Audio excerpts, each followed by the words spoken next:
Beep, beep, beep, beep. Welcome to the Court of the EDI. Jester, how are we doing? All right? Today we have mostly coffee. Good morning to all.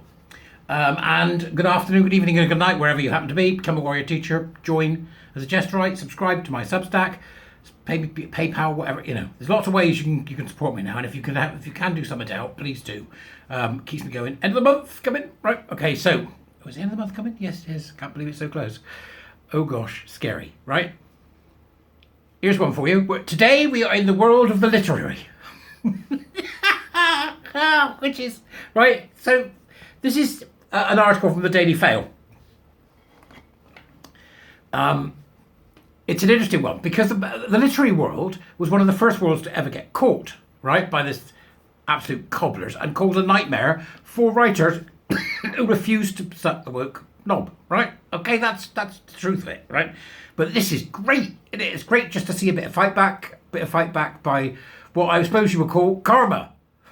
This is definitely an element of karma to this morning, as the Daily Mail informs us that woke books bought for huge advances by inexperienced editors that were hired post George Floyd have flopped, including a £500,000 queer feminist novel that sold just 3,500 copies. How much is that a copy? Somebody work out.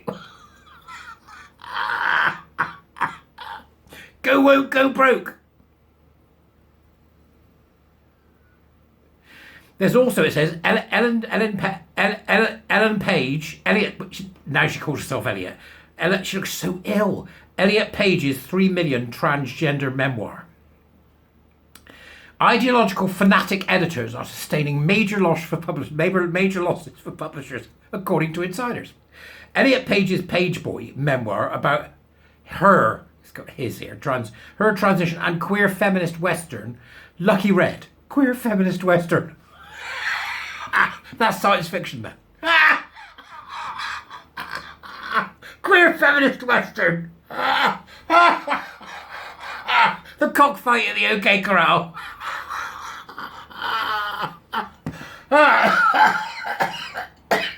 How the West was lost, right? Other editors claim publishers are actively shunning works by white males. Oh, what a surprise. Woke books that were brought for huge advances have flopped. Ideological fanatics, allowing their politics to dictate professional decisions, have seen profits slump, according to industry experts.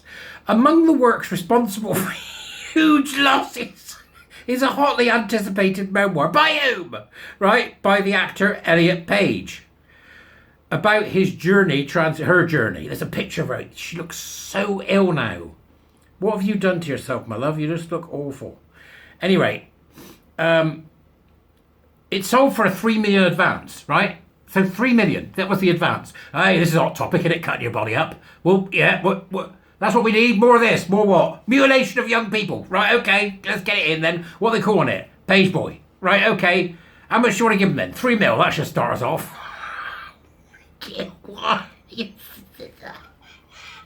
All right. 3 million sounds reasonable.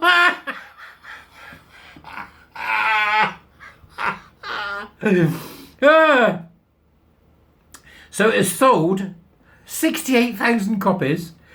$7 per book. What? So, industry standards suggest for publishers paying roughly $7 per book sold is considered a good deal, according to insiders talking to the Free Press. It means that even novels that sell tens of thousands of copies, such as Pages, can still tank commercially, right? It's just glorious. Other recent woke flops. Woke flops. That's what we should call the beardy cuck men. You know the beta males?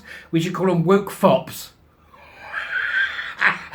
Other recent woke flops are Carolyn Farrell's Dear Miss Metropolitan, described by the New York Times as a story of 3 young girls, black and biracial, who were kidnapped and thrown into the basement of a decaying house in Queens.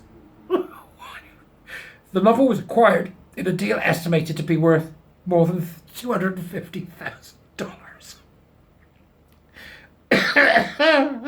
But was shifted just 3,000 copies since it was published in 2021. I mean, the biggest time for selling a book is, quite frankly, either A, when it's published, or B, when people get wind that it's good. This ain't gonna happen to that, is it? Another example is the queer feminist western, previously mentioned there, Lucky Red. Okay, what? For a few dullards more.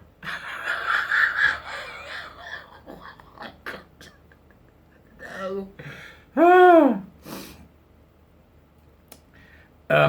Sold 3,500 copies despite commanding $500,000 in advance. Go woke, go broke. Meanwhile, established white authors have complained that they are facing more barriers to getting published. Crime novelist James Patterson, oh, he writes well. I like a James Patterson novel. Well, I did when I used to read fiction. Stopped that years ago. He drew criticism after he likened the situation to just another form of racism. Oh gosh, anti-racism is another form of racism. Is there anybody that doesn't know that anti-racism is racism yet? Please tell me. He later apologised, but a similar point was made by Joyce Carol Oates. Hey, James, Patterson, mate. Here, along came a spider. Never apologise. Ever. A friend who is a literary agent told me that he cannot even get editors to read first novels by young white male writers. No matter how good, they are just not interested. Gosh, the world of literature is ideologically captured by anti-racism, critical social justice, gender nutters and trans lalas. It is also something that editors themselves have acknowledged, right? We flat out decided we weren't going to look at certain white male authors because we didn't want to be seen as acquiring this stuff, one senior editor told the Free Press. So they are actively discriminating. The Equality Act isn't working, right? The new guidance for schools looks like being a disaster. The Equality Act isn't working. We need to go back to brass tacks, don't we, folks? Hey, let's go back, start the negotiation, brass tacks. Yeah, get the brass tacks on the brass nails. And let's start, negotiating again, because none of it's bloody working. It's just giving mad Maoists and leftists an excuse to misbehave with the Liberals. When asked whether editors acknowledged they were discriminating against writers because of their skin colour, the editor replied, I don't think it was worded quite as blatantly as that. It was worded more like, is this the right time to be championing authors of more traditional backgrounds? Indirect discrimination. Often the language was a bit opaque. Critical social justice being opaque. The LGBTQ plus people being opaque. Oh, colour me surprised. I may fall off my chair. When another editor at a major publishing house admitted to the outlet that those seeking to pursue more conservative works must be willing to deal with interpersonal discomfort, being treated as marginal or looked on with suspicion by their colleagues. Several industry experts noted a trend towards hiring editors of colour in the wake of the murders of George Floyd and the wave of anti-racist protests that followed, a move they described as overtly political. Among them, Nadzieli Nieto, hired by Flatiron, who brought Rashid Newson's My Government Means to Kill Me for £250,000. So far, according to the sales tracker BookScan, it has sold 4,500 copies, although the platform does not monitor digital downloads. Right, go and have a look. Go and have a look. It's surreal.